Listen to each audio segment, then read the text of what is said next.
Marc Maron and Gillis slam Riyadh Comedy Festival as Bill Burr, Kevin Hart, Pete Davidson set to perform in Saudi Arabia.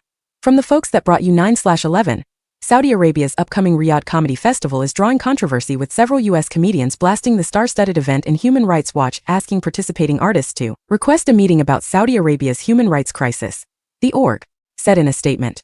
The 7th anniversary of Jamal Khashoggi's brutal murder is no laughing matter, and comedians receiving hefty sums from Saudi authorities shouldn't be silent on prohibited topics in Saudi like human rights or free speech, said Joey Shea, Saudi Arabia researcher at Human Rights Watch. Everyone performing in Riyadh should use this high-profile opportunity to call for the release of detained Saudi activists. Meanwhile, Marc Maron on his WTF podcast recently blasted fellow U.S. comedians for participating in the September 26 to October 9 event in Riyadh and spoke about Saudi officials' alleged roles in 9/11 and the 2018 assassination of journalist Jamal Khashoggi. I mean, how do you even promote that? From the folks that brought you 9/11. 2 weeks of laughter in the desert, don't miss it, he said in a video. I mean, the same guy that's gonna pay them is the same guy that paid that guy to bonesaw Jamal Khashoggi and put him in a fucking suitcase. But don't let that stop the yucks, it's gonna be a good time. Human Rights Watch noted that U.S. stand-up comedian and podcaster Tim Dillon on his August 30th podcast said, I am doing this because they are paying me a large sum of money.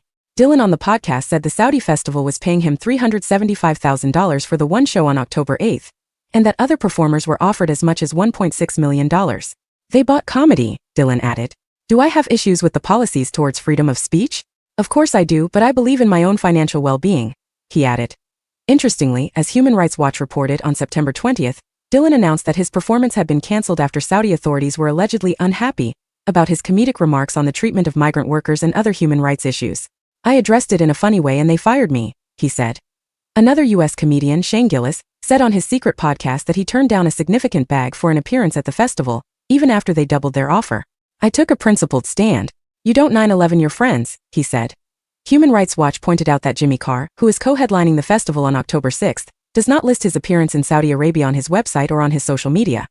Other U.S. comedy stars reportedly set to appear at the Riyadh Comedy Festival include Bill Burr, Kevin Hart, Pete Davidson, Russell Peters, Gabriel Iglesias, Dave Chappelle and Louis C.K.